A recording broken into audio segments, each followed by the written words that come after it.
Hello friends, welcome back to preschool teaching.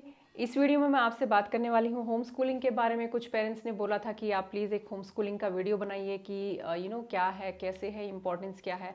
इसी बारे में इस वीडियो में बात करेंगे कि होम स्कूलिंग आखिर है क्या और क्यों करते हैं और कैसे कर सकते हैं।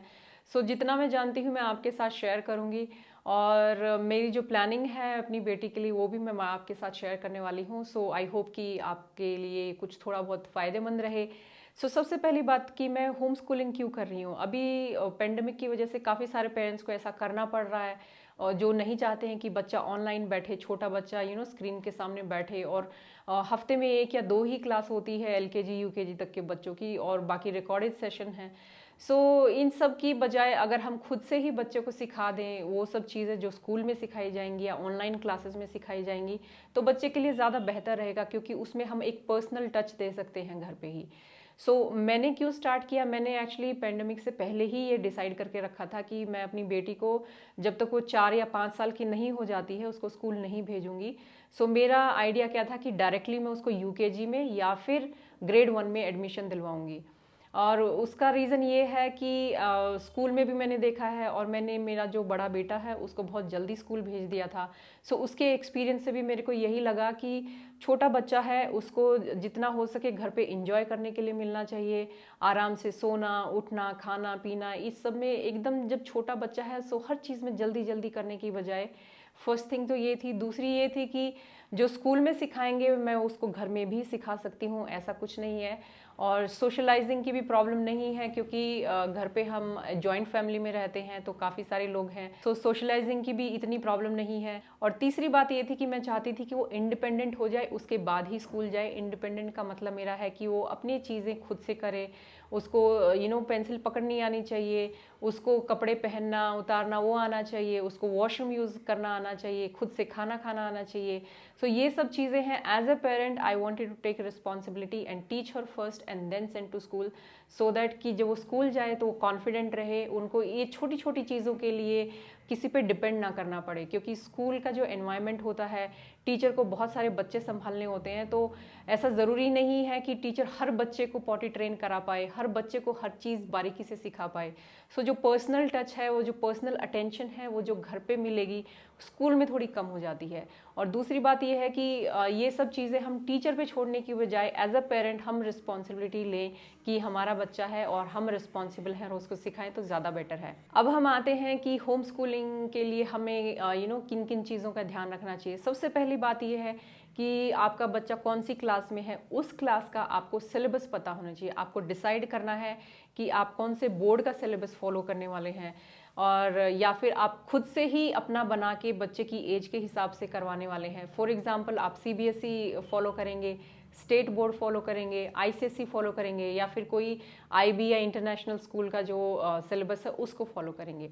सबसे पहली बात है कि आपको डिसाइड करना है कि सिलेबस आप कौन सा फॉलो करेंगे। दूसरी बात, जब आपने डिसाइड कर लिया है कि ये सिलेबस फॉलो करना है तो उसकी एज के हिसाब से, क्लास के हिसाब से आपको पूरा सिलेबस लेना है साल का, और उसको एक टेबल बना के रखनी है, या फिर उसको एक अच्छे से प्लानर में डाल के रखना है कि ये सब चीज़ें हैं, ये कंटेंट है जो हमें बच्चे को साल के एंड तक सिखाना है।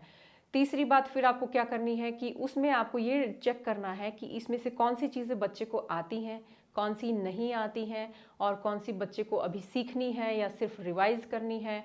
उसको फिर ऐसे डिवाइड करना है ताकि आपका काम आसान हो जाए। जब आप प्लानिंग कर रहे हैं तो आपको पता हो कि बच्चे को आपको क्या क्या सिखाना है, क्या क्या चीज़ें रिवाइज करवानी है, और कौन सी बच्चा ऑलरेडी सीख चुका है। उसके बाद नेक्स्ट स्टेप क्या होगी कि आप उस प्लानिंग को मंथली में डिवाइड कीजिए, और इस हिसाब से डिवाइड कीजिए कि थोड़ी सी आसान और मुश्किल दोनों एक साथ चल रहे हैं। ऐसा नहीं है कि सारी आसान आसान आपने पहले डाल दी और मुश्किल आप बाद के लिए रख रहे हैं। उसमें क्या है कि थोड़ा सा ब्लेंड रखिए कि आसान चीज़ें और मुश्किल चीज़ें साथ की साथ हैं। और एक टॉपिक पे स्टक मत होइए कि जब तक ये टॉपिक क्लियर नहीं हो जाता आप नेक्स्ट टॉपिक पे जाएंगे नहीं, ऐसा नहीं है। आपने एक टॉपिक करवाया, 2-3 दिन आपको लगा कि बच्चे को नहीं हो रहा है, वो नहीं कर पा रहा है, तो move on, do another topic. कई बार क्या होता है कि बच्चा उस टाइम नहीं समझ पाता है, लेकिन कुछ टाइम के बाद उसकी अंडरस्टैंडिंग आ जाती है और बच्चा उस टॉपिक को बहुत आसानी से समझ जाता है। तो एक ही चीज़ पे अटक के नहीं रहना है कि जब तक ये नहीं हो जाता हम नेक्स्ट पे जाएंगे ही नहीं। ऐसे मत कीजिए, एक साथ कई सारी चीज़ें आप बच्चे को इंट्रोड्यूस करा सकते हैं या फिर सिखाते रहिए। उससे क्या है कि बच्चा हो सकता है ए ना पकड़े, बी को पकड़ ले, सी टॉपिक ना पकड़ पाए, डी टॉपिक पकड़ ले। सो इससे क्या है कि वो कुछ ना कुछ तो सीखता जाएगा, कुछ ना कुछ तो कवर होता जाएगा। सो इस तरीके से आप जो लिस्ट है उसमें से फिर आप जो बच्चे ने सीख लिया है उसको मूव करते जाइए कि ये हो चुका है और अब नेक्स्ट क्या करना है।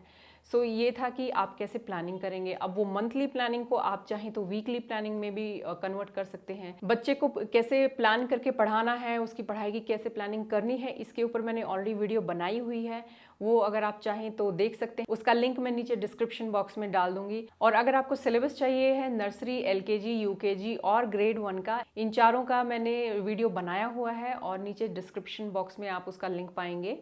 और जो मैं फॉलो कर रही हूँ LKG का सिलेबस मेरी बेटी के लिए, मैं बिल्कुल वही सिलेबस फॉलो कर रही हूँ जिसका मैंने वीडियो बनाया है। ऐसा नहीं है कि वो अलग है।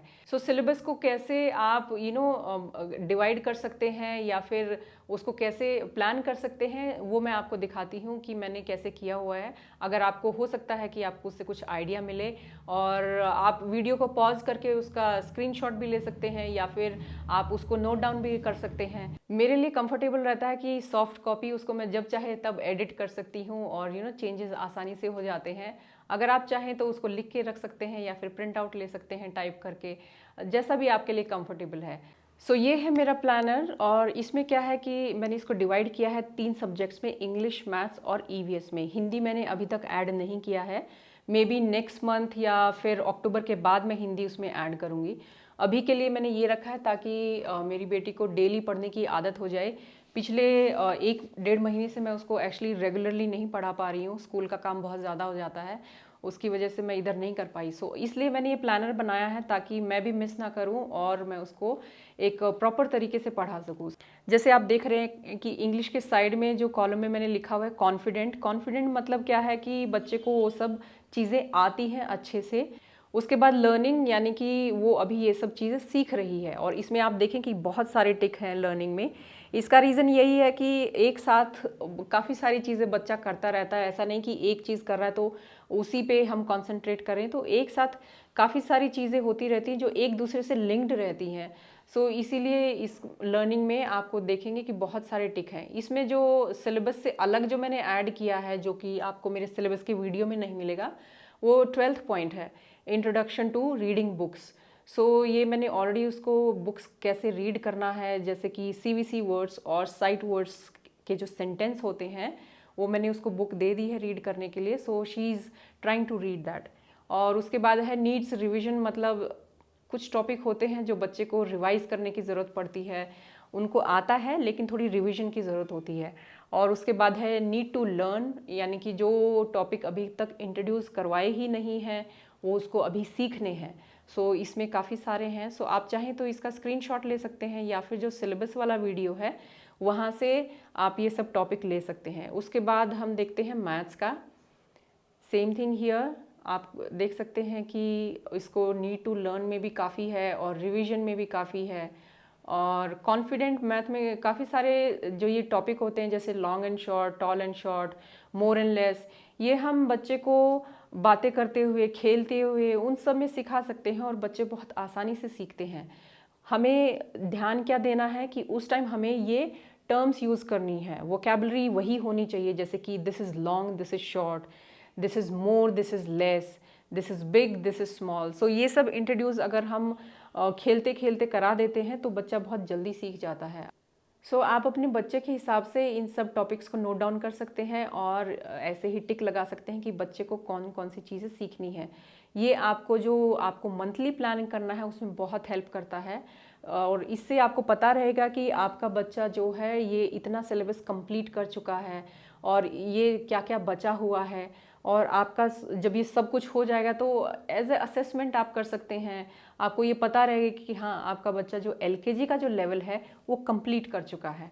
उसी तरीके से जैसे माई सेल्फ में है, name, age, gender, favourite thing, उसमें वो कॉन्फिडेंट है। लेकिन जब बात आती है फैमिली मेम्बर की, स्मॉल फैमिली, बिग फैमिली, उसका रिलेशन क्या है, ये सब बच्चे को थोड़ा सा टाइम लगता है सीखने में। सो वो अभी सीख ही रही है।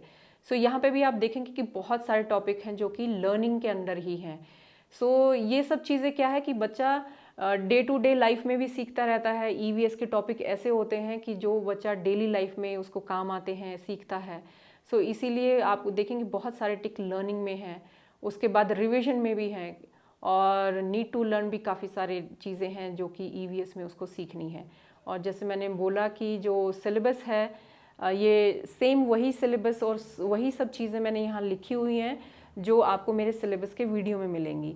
तो ये था कि मैंने सिलेबस को कैसे डिवाइड किया हुआ है, और इसका जो मंथली प्लान है मैंने अभी तक लिख के नहीं रखा है, बट ये है कि मैंने डिसाइड किया हुआ कि कौन कौन से टॉपिक इस मंथ में करने हैं और कौन से टॉपिक नेक्स्ट मंथ में करने हैं। सो अगर मैं उसको लिख के प्लान बना के रखूँगी तो I will share with you, अगर आपको हेल्प करे तो आप वो देख सकते हैं। लेकिन हर बच्चे के लिए अगर आप होम स्कूलिंग करें तो अलग अलग ही प्लान होगा, सेम प्लान नहीं हो सकता है, क्योंकि हो सकता है कि आपके बच्चे ने जो चीज़ें मैंने लिखी हुई हैं कि मेरी बेटी वो सीख रही है, वो आपके बच्चे को ऑलरेडी आती हो या फिर आपको अभी इंट्रोड्यूस करनी हो। सो हर बच्चे का अलग अलग होगा। आप इसको एज ए सैम्पल रेफर कर सकते हैं कि इसको देख के आप अपने बच्चे के अकॉर्डिंगली उसकी जो भी असेसमेंट आप करके उसको देख के कि उसको क्या आता है क्या नहीं आता है, उस हिसाब से आप खुद से प्लान कीजिए। सो उसमें क्या है कि आपका एक ये रहेगा कि आपको इन डिटेल अपने बच्चे का पता रहेगा कि उसको ये आता है ये नहीं आता है। जो मैंने आपको दिखाया है एग्जैक्टली अगर आप सेम फॉलो करेंगे तो हो सकता है आपके बच्चे के लिए सूट ना करे, मैच ना करे। So I hope this video was helpful for you. I will see you in my next video. Till then, bye bye.